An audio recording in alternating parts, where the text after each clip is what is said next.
के बारे में आज हम डिस्कस करेंगे। तो चलिए आते हैं टॉपिक पर। सबसे पहले आरएनए क्या है?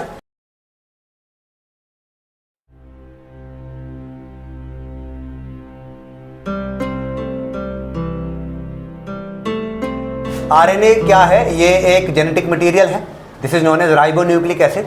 अब आरएनए को हम as a genetic material use करते हैं। अब ओल्ड वर्ल्ड आरएनए जो था, मतलब कि जो पहला एंशिएंट टाइम एवोल्यूशन के प्रोस्पेक्टिव से अगर हम देखेंगे तो आरएनए को एज अ जेनेटिक मटेरियल होता था ये, लेकिन फिर बाद में डीएनए मोर स्टेबल आ गया, इससे मोर स्टेबिलिटी शो की डीएनए, तो आज डीएनए जो है वो जेनेटिक मटेरियल है from E coli to humans. लेकिन कुछ जो है जैसे कि आरएनए वायरसेस हैं, वहाँ पे आरएनए ही जेनेटिक मटेरियल है। तो आरएनए क्या है? It act as genetic material. अगर हम बात करेंगे टोबैको मोज़ेक वायरस की, तो टोबैको मोज़ेक वायरस में single stranded RNA genetic material होता है और कुछ प्रोटीन इसमें होती है। इसके बाद अगर हम करेंगे बात होलोम्स रिबग्रास वायरस की, ये जो होलोम्स रिबग्रास वायरस है ये भी सिंगल स्ट्रैंडेड आरएनए वायरस है और इसमें भी कुछ प्रोटीन्स बनी हुई है, ठीक है ना। अच्छा, इसके अलावा अगर हम देखेंगे रियो वायरस की, तो रियो वायरस एक डबल स्ट्रैंडेड आरएनए वायरस है। रियो वायरस एक डबल स्ट्रैंडेड आरएनए वायरस है। तो इसमें 2 स्ट्रैंड्स होंगे और दोनों स्ट्रैंड जो हैं वो डबल स्ट्रैंडेड है। डबल स्ट्रैंडेड के साथ साथ इसका जेनेटिक मटेरियल जो है वो आरएनए है। इसके अलावा जो सिंगल स्ट्रैंडेड आरएनए वायरस है यही एक प्रॉब्लमेटिक है। क्यों?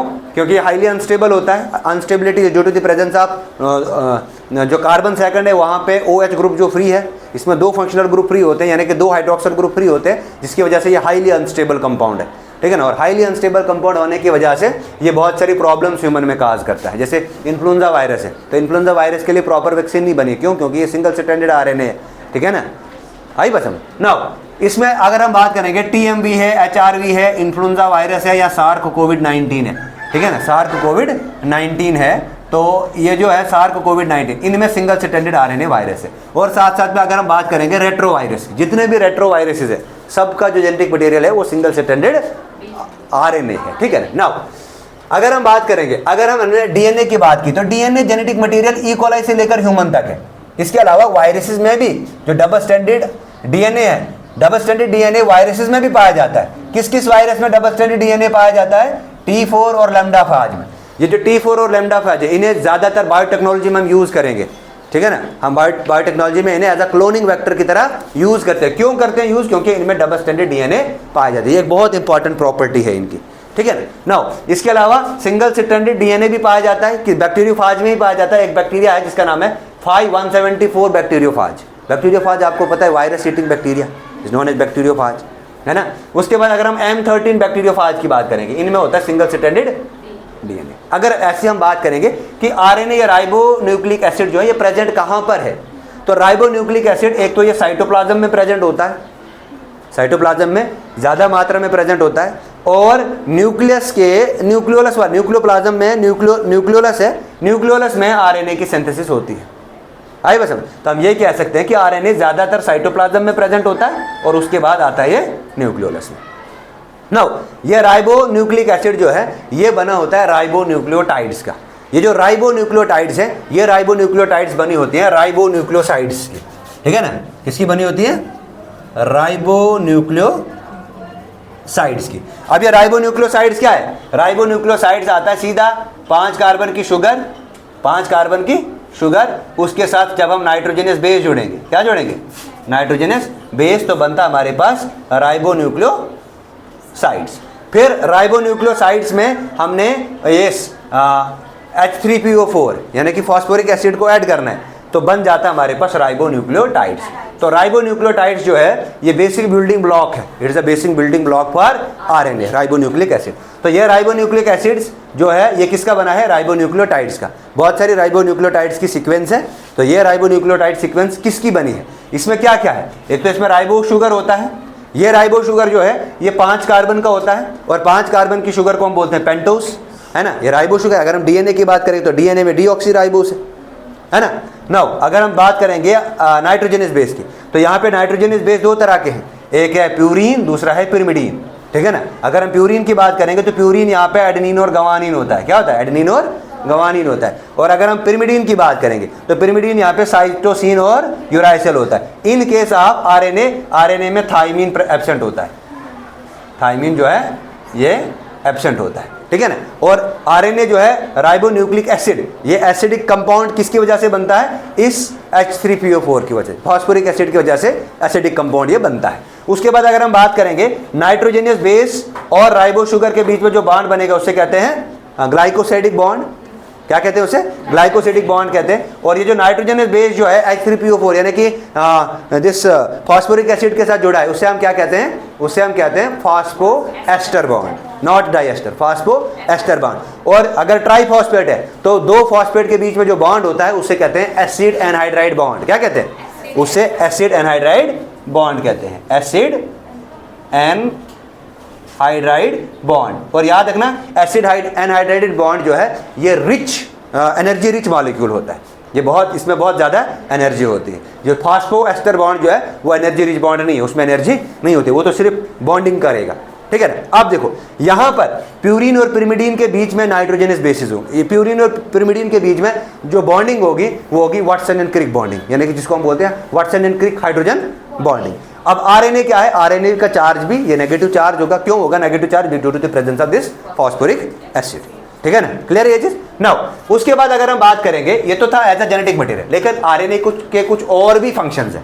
अब क्या क्या फंक्शंस हैं, इनको हमने इन डिटेल कल की वीडियो में पढ़ना है, कल के लेक्चर में हम इनको डिस्कस करेंगे इन डिटेल, लेकिन आज हम कुछ टाइप्स पढ़ेंगे और इनके मेन इंपॉर्टेंट फंक्शन क्या है, इनका मेन इंपॉर्टेंट काम क्या है, इस चीज को हम डिस्कस करेंगे।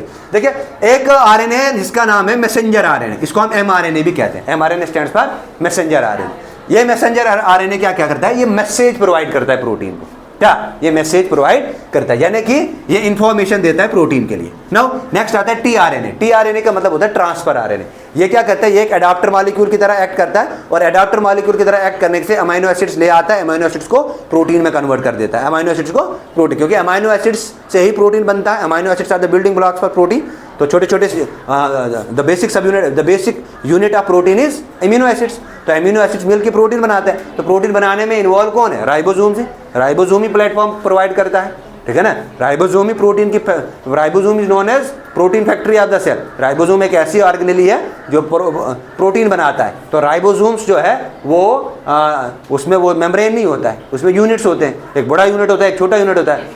बड़े सब यूनिट को कहते हैं लार्जर सब यूनिट, छोटे यूनिट को कहते हैं स्मॉलर सब यूनिट। प्रोकैरियोट में 70S होता है, यूकैरियोट्स में 80S होता है, ये हमने पढ़ना है डिटेल में। नाउ अगर हम टीआरएनए की बात करेंगे तो टीआरएनए को एज अ एडाप्टर मॉलिक्यूल, हम एडाप्टर मॉलिक्यूल की तरह एक्ट करता है। तो ये क्या करता है, अडॉप्ट कर देता है, और आरएनए के ऊपर राइबोसोम्स होते हैं, और राइबोसोम्स क्या काम करते हैं, प्रोटीन बनाता है। अब यहाँ पे प्रोकैरियोट्स में एक, मतलब मान लो ये हमारे पास एमआरएनए स्ट्रैंड है, ये क्या है हमारे पास एमआरएनए स्ट्रैंड है, इस एक ही स्ट्रैंड पे बहुत सारे राइबोसोम्स जोड़कर प्रोटीन बनाने का काम करेंगे, ठीक है ना। ऐसी वाली कंडीशन को कहते हैं पॉलीराइबोसोम्स। क्या कहते हैं, पॉलीराइबोसोम्स। ये पॉलीराइबोसोम्स वाली कंडीशन प्रोकैरियोट्स में हमें देखने को मिलती है। और राइबोसोम्स आपको पता है, एक है 70S, दूसरा है 80S। 70S प्रोकैरियोट्स में पाया जाता है, 80S यूकैरियोट्स में पाया जाता है। Now most important thing for RNA is that कि अगर हम चारगाफ रूल की बात करेंगे तो चारगाफ रूल जो है वो एप्लीकेबल है डबल स्टैंडर्ड डीएनए और डबल स्टैंडर्ड आरएनए के लिए।